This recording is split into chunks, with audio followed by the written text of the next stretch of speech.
मित्रों, आपका बहुत बहुत स्वागत है हमारे चैनल भज राधे पर।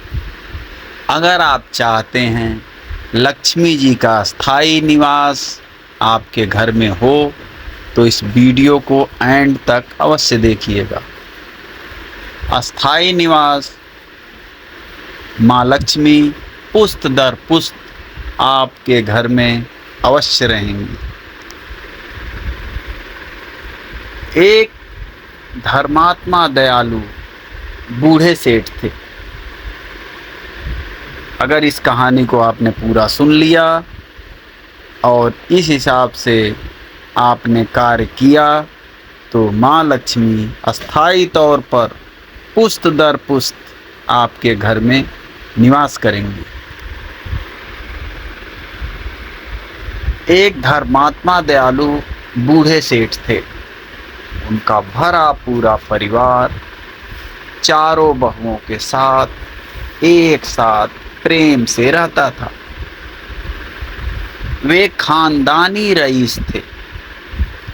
धन ऐश्वर्य प्रचुर मात्रा में था, परंतु लक्ष्मी जी का तो चंचल स्वभाव, आज यहाँ तो कल वहाँ।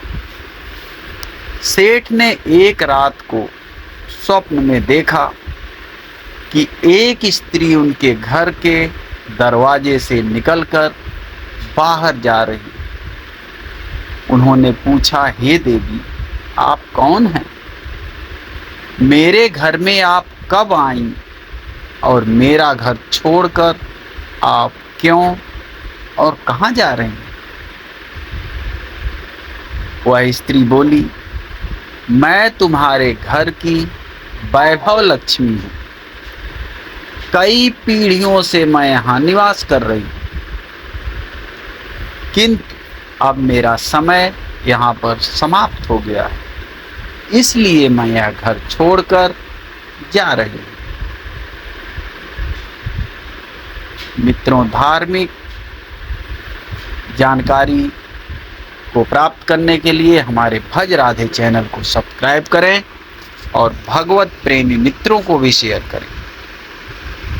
मैं तुम पर अत्यंत प्रसन्न हूँ, क्योंकि जितना समय मैं तुम्हारे पास रही तुमने मेरा सदुपयोग किया।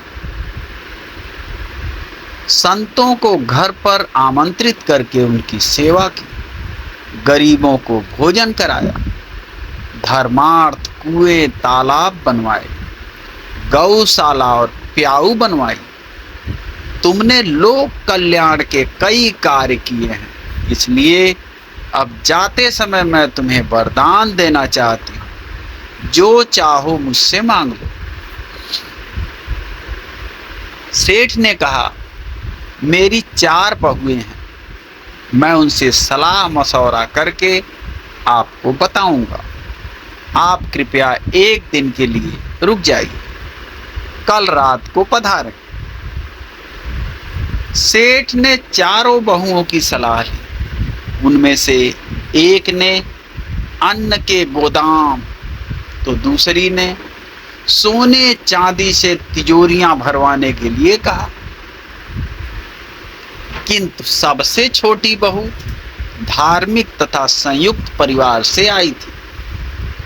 बचपन से ही घर में सत्संग हुआ करता था और 3 पीढ़ियां परस्पर प्रेम से एक ही हवेली में रहा करती थी। वह एक ही चौके में भोजन करते थे।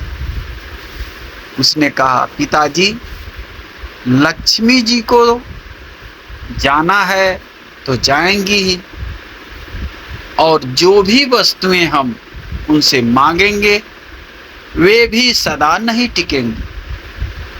यदि सोने चांदी रुपए पैसों के ढेर मांगेंगे तो हमारी आने वाली पीढ़ी के बच्चे अहंकार और आलस में अपना जीवन बिगाड़ देंगे।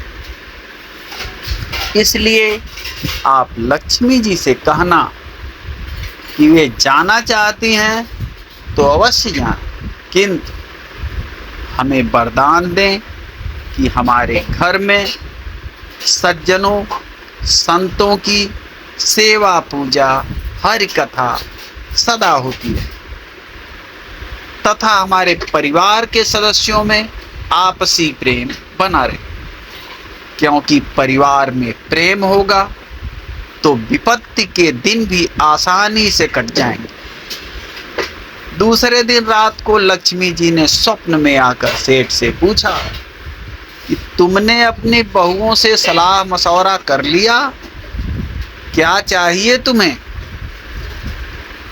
सेठ ने कहा, हे माँ लक्ष्मी, आपको जाना है तो प्रसन्नता से जाइए, परंतु हमें यह वरदान दीजिए कि हमारे घर में हरि कथा तथा संतों की सेवा होती रहे तथा परिवार के सदस्यों में परस्पर प्रेम बना रहे। यह सुनकर लक्ष्मी जी हल्के से मुस्कुराई और बोली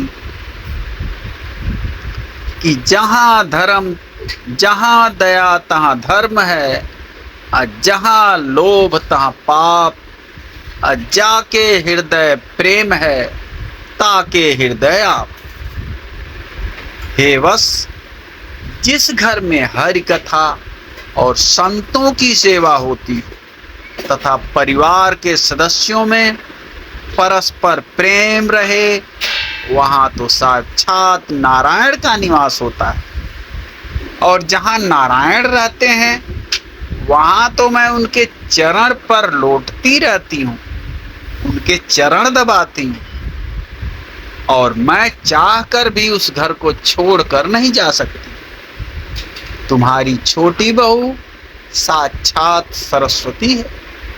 यह वरदान मांगकर उसने मुझे यहाँ रहने के लिए विवश कर दिया है। तथास्तु। माँ लक्ष्मी हमेशा हमेशा के लिए उस घर में को अपना निवास बना ली। यदि आप भी चाहते हैं कि माँ लक्ष्मी आपके घर को सदा सदा के लिए अपना निवास स्थान बनाएं, तो इन सब बातों को क्या ध्यान दें और संतों की सेवा, हरि कथा और प्रेम व्यवहार परिवार में बनाए रखें। इसी शुभकामना के साथ हैप्पी दिवाली। जय जय श्री राम। हर हर महादेव।